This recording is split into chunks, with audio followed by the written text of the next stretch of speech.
ಎಲ್ಲರಿಗೂ ನಮಸ್ಕಾರ. ನಮ್ಮ ಚಾನಲ್ಗೆ ಸ್ವಾಗತ. ಇವತ್ತು ನಾವು ಕೇವಲ 5 ನಿಮಿಷದಲ್ಲಿ ಮಾಡಬಹುದಾದ ಹೊಟ್ಟೆಗೆ ತುಂಬಾ ತಂಪು ನೀಡುವ ಮೊಸರು ಅವಲಕ್ಕಿ ಹೇಗೆ ಮಾಡೋದು ಅಂತ ನೋಡೋಣ. ಮೊದಲಿಗೆ ಒಂದು ಪಾತ್ರೆ ತೆಗೆದುಕೊಂಡು ಅದಕ್ಕೆ ಸ್ವಲ್ಪ ಎಣ್ಣೆ ಹಾಕಿ ಬಿಸಿ ಮಾಡಿ. ಎಣ್ಣೆ ಕಾದ ನಂತರ ಸಾಸಿವೆ ಸೇರಿಸಿ ಅದು ಚಟಪಟ ಅನ್ನಲು ಬಿಡಿ. ಈಗ ರಿಚ್ ಟೇಸ್ಟ್ಗಾಗಿ ಗೋಡಂಬಿ ತುಂಡುಗಳನ್ನು ಹಾಕಿ. ನಂತರ ಕಡಲೆಬೇಳೆ, ಉದ್ದಿನಬೇಳೆ, ಫ್ರೆಶ್ ಕರಿಬೇವು ಮತ್ತು ಜೀರಿಗೆಯನ್ನು ಸೇರಿಸಿ. ಬೇಳೆಗಳು ಮತ್ತು ಗೋಡಂಬಿ ತಿಳಿ ಬಂಗಾರದ ಬಣ್ಣಕ್ಕೆ ಬರುವವರೆಗೂ ಚೆನ್ನಾಗಿ ಮಿಕ್ಸ್ ಮಾಡಿ ಉರಿಯಿರಿ. ಈಗ ಖಾರ ಮತ್ತು ಒಗ್ಗರಣೆಯ ಘಮಕ್ಕಾಗಿ ಒಣಕೆಂಪು ಮೆಣಸಿನಕಾಯಿಗಳನ್ನು ಹಾಕಿ. ಈಗ ಎಲ್ಲವನ್ನು ನೀಟಾಗಿ ಒಮ್ಮೆ ಮಿಕ್ಸ್ ಮಾಡಿ.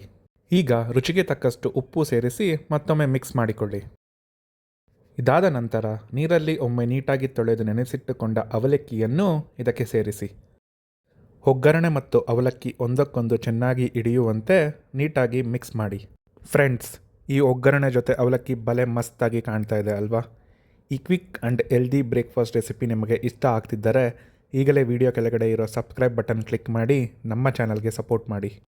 ಈಗ ಸಣ್ಣಗೆ ಹಚ್ಚಿದ ಹಸಿ ಕೊತ್ತಂಬರಿ ಸೊಪ್ಪನ್ನು ಮೇಲಿಂದ ಉದುರಿಸಿ ಮತ್ತೊಮ್ಮೆ ಚೆನ್ನಾಗಿ ಮಿಕ್ಸ್ ಮಾಡಿ. ಈಗ ಗ್ಯಾಸ್ ಆಫ್ ಮಾಡಿ ಫ್ರೆಶ್ ಆದ ಗಟ್ಟಿ ಮೊಸರನ್ನು ಸೇರಿಸಿ. ಮೊಸರು ಅವಲಕ್ಕಿಯೊಂದಿಗೆ ಪೂರ್ತಿಯಾಗಿ ಬೆರೆಯುವಂತೆ ಚೆನ್ನಾಗಿ ಮಿಕ್ಸ್ ಮಾಡಲು ಶುರು ಮಾಡಿ.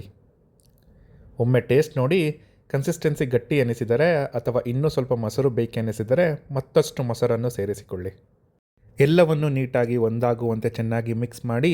ನಿಮ್ಮ ತಂಪಾದ ರುಚಿಕರವಾದ ಮೊಸರು ಅವಲಕ್ಕಿ ಈಗ ಸವಿಯಲು ಸಿದ್ಧ. ನೀವು ಕೂಡ ಇವತ್ತೇ ಈ ಸುಲಭವಾದ ರೆಸಿಪಿಯನ್ನು ಮನೆಯಲ್ಲಿ ಟ್ರೈ ಮಾಡಿ ಹೇಗೆ ಬಂದಿತ್ತು ಅಂತ ಕಮೆಂಟ್ ಮಾಡಿ ತಿಳಿಸಿ. ವಿಡಿಯೋಗೊಂದು ಲೈಕ್ ಕೊಟ್ಟು ನಿಮ್ಮ ಫ್ರೆಂಡ್ಸ್ ಜೊತೆ ಶೇರ್ ಮಾಡಿ. ಮುಂದಿನ ಮತ್ತೊಂದು ಸಿಂಪಲ್ ರೆಸಿಪಿಯೊಂದಿಗೆ ಸಿಗೋಣ. ಧನ್ಯವಾದಗಳು.